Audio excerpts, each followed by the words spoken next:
one of its fighters was killed in the crossfire. This is the latest from Lebanon, but it seems that more tension would be coming, especially with the death of civilians. That would mean that maybe tomorrow or the next day, there might be also retaliation from the Lebanese side.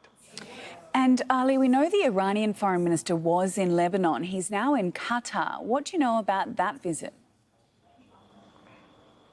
Well, the Iranian foreign minister met in Lebanon with different officials and, of course, met with the leadership of Hezbollah. He conveyed a message through the United Nations representative here to Israel, as we understood from some reports, saying that Iran doesn't want to see this escalating. However, it won't stay calm if the operation in Gaza continues. His trip now to Qatar is also aimed at discussing with Qatari officials ways to reach a way to calm down the tensions, though it's really very complicated and very difficult.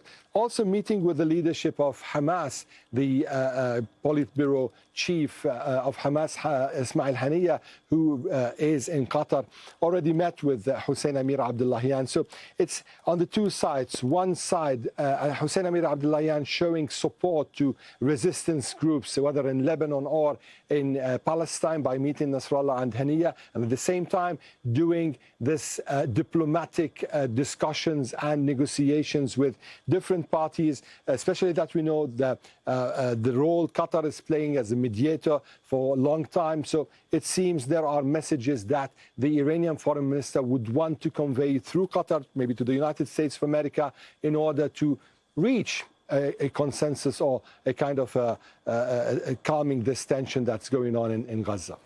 OK, we appreciate your update, Ali Hashim in southern Lebanon. Thank you. Israeli forces have ramped up raids across the occupied West Bank, arresting more than 40 Palestinians in different cities. Around 400 Palestinians have been detained since the beginning of this major escalation between Hamas and Israel. Israeli forces have killed at least 55 Palestinians in the West Bank since last Saturday, as Nida Ibrahim reports.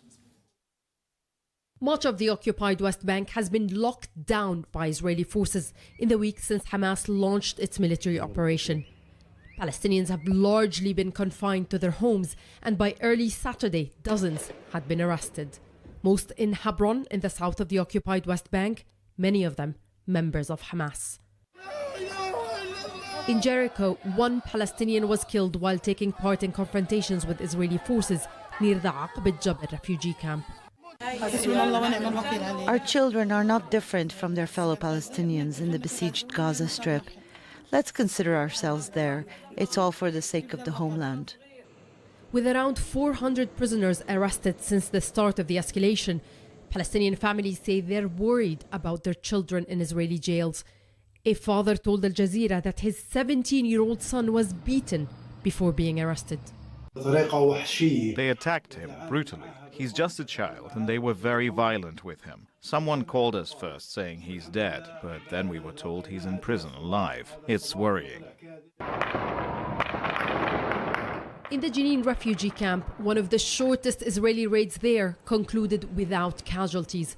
Israeli forces arrested at least 2 Palestinians, but before the army retreated, armed groups fought back.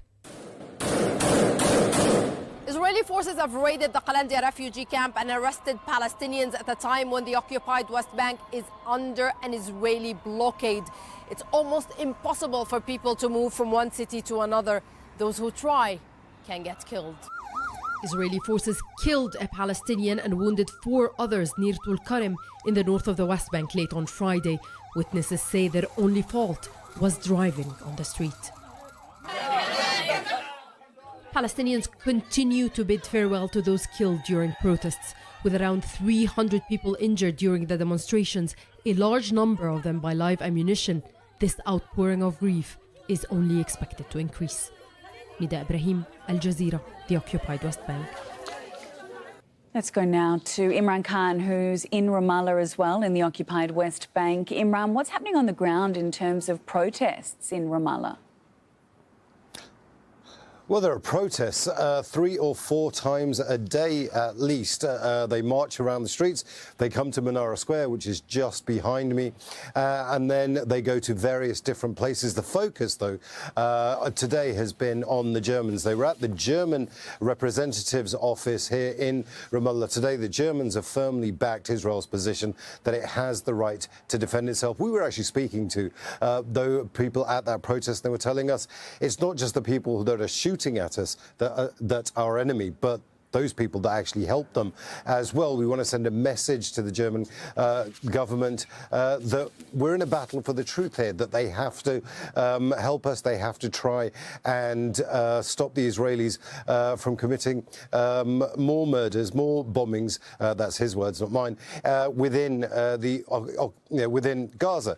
So there's still a lot of anger out on the streets here. People do want to come out. However, I have to say, Ramallah in particular, it's a city that normally Palestinians from all over the occupied West Bank, they come, they shop here, they spend their money here. Shopkeepers are telling us that there's simply nobody here. It feels like the entire city is very quiet, on lockdown, and that's because people are nervous about leaving their areas, their homes. They can't get to Ramallah because of the Israeli blockade, effectively turning it into this kind of archipelago of separation. So there's still a lot of nervousness out on the streets here. People are looking at those pictures in Gaza and they can't help but wonder if they're going to be next. Imran, we've also learned that the US President Joe Biden has spoken to Palestinian President Mahmoud Abbas. What was said between the two leaders? Well, that was actually a phone call made by President Joe Biden to Mahmoud Abbas, but there was no breakthrough. It's the kind of language that we've been hearing for days now between the Palestinians and the Americans. It was a reiteration of the kind of language we heard Mahmoud Abbas say in Jordan to the US Secretary of State, Antony Blinken. He condemned Israeli actions within the Gaza Strip. He said the only route to peace was a two-state solution and an independent Palestinian state. He called for a humanitarian corridor. That still hasn't happened yet. That's something that Mahmoud Abbas has been calling for since Saturday, October 7th, when all of this actually happened. He's been pushing for this humanitarian corridor to get the Israelis to allow the Egyptians to open up the Rafah border crossing. There's a lot of political considerations there, particularly for the Egyptians. It's the sheer amount of people coming into Egypt, if they do cross, is going to be a real concern for Egypt. So that's a big problem there. But Prime Minister Mahmoud Abbas doesn't have any influence over Hamas, and he has very little contact with the Israelis. So his only way forward is to keep putting pressure on the on the Americans, to put pressure on the Israelis. And he's not getting very far. Clearly, there was no breakthrough in this call. All right, thanks so much for the update, as always. Imran Khan in Ramallah for us. The US Secretary of State, Antony Blinken, meanwhile, continues his tour of the Middle East. He says he hopes to prevent the Gaza conflict from spilling into a bigger war. He's now in the United Arab Emirates after visiting Saudi Arabia. He discussed the situation in Gaza with Saudi Foreign Minister Faisal bin Farhan Al Saud. Bin Farhan has condemned the attacks on civilians and called for a de-escalation. We need to find a way to quickly de-escalate the situation, to quickly bring back peace, at least stopping the guns, and then working towards addressing also the humanitarian challenges. And here I have to emphasize that the humanitarian situation in Gaza is very, very difficult, and we need to work together to make sure that access for humanitarian relief and humanitarian goods is allowed. This is something that is critical and is, of course, enshrined in international humanitarian law. As Israel pursues its legitimate right to defending its people and to trying to assure that this never happens again, it is vitally important that all of us look out for civilians. And we're working together to do exactly that. In particular, working on establishing safe areas in Gaza, working on establishing corridors so that humanitarian assistance can reach people who need it. None of us want to see suffering by civilians on any side, whether it's in Israel, whether it's in Gaza, whether it's anywhere else. The US says it's working with Egypt, Israel and Qatar to open the Rafah crossing between Gaza and Egypt. Let's go live now to Al Jazeera's White House correspondent, Kimberly Halkett. Hello there, Kimberly. What can you tell us about Washington's efforts to get its citizens out of Gaza? Well, we understood that there was a negotiation between Israel, Egypt, as well as Qatar for there to be a narrow window to allow roughly 600 Palestinian Americans to be evacuated into Egypt. But according to the latest information we have on the ground, as of about 4 p.m. local time, there were no evacuations that had taken place. That window that was to be open from 12 to 5 p.m. local time for 600 people roughly to escape has come and gone. And we have just contacted the U.S. State Department to try and get updated information as to just exactly how many people were able to leave during that narrow window. The State Department has not provided any information that anyone was able to get out. So as far as we can determine, no one was able to be evacuated in advance of any sort of anticipated ground operation or any sort of further operation by Israel. So what we can tell and what we can determine is that that negotiated effort to allow for Palestinian Americans to leave has been unsuccessful. Unless the United States updates us otherwise, it does not appear that anyone was allowed to leave. So this is obviously very discouraging for many who were hoping to leave. There is a lot of confusion from what we are told. And we should also point out that the latest information we have in terms of updated numbers, the other latest information we're getting in terms of the number of Americans inside Israel that we now know have been confirmed to have died in last Saturday's attacks. It's been a week since Hamas, the armed group that is in charge of Gaza. 15 people missing. That is the latest information from the United States State Department. OK, thanks, Kimberly. And still in Israel, there is also movement of US embassy personnel. What should we make of that? Well, here's the big stark contrast. OK, so we have Palestinian Americans trying to get out of Gaza.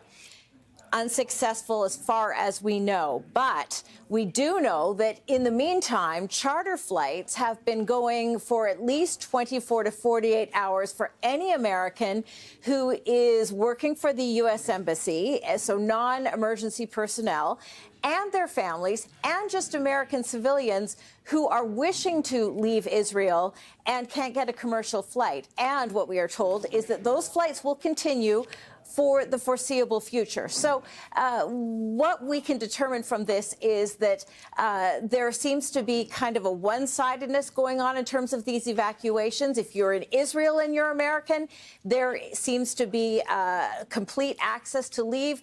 If you happen to be in Gaza right now and you're an American, well, you're stuck. The other point we should make in all of this is that you heard the Saudi foreign minister as he met with Secretary Blinken, once again reminding the United States of its commitments under international law, that humanitarian corridors are a big priority in terms of those in Gaza who right now, we should point out, are without food, are without water, are without electricity. We did hear from the U.S. President Joe Biden on Tuesday making a moral distinction between the United States and Israel and Hamas, that they consider Hamas to be terrorists and Israel and the United States to be on the side of morality, given they adhere to international law. But as you can see, the United States and Israel so far not allowing those humanitarian corridors, in other words, the Rafah crossing between Egypt and Gaza, to be open to allow for this aid to come in right now, according to what we're hearing on the ground. So again, we're seeing that double standard. Even as the United States is saying one thing, the actions appear to be just the opposite. Plenty to unpack there. Thanks so much for the update, as always. Kimberly Halkett, our White House correspondent. Still ahead on Al Jazeera, going hungry in Gaza. Israel's total blockade and airstrikes mean supplies are running low.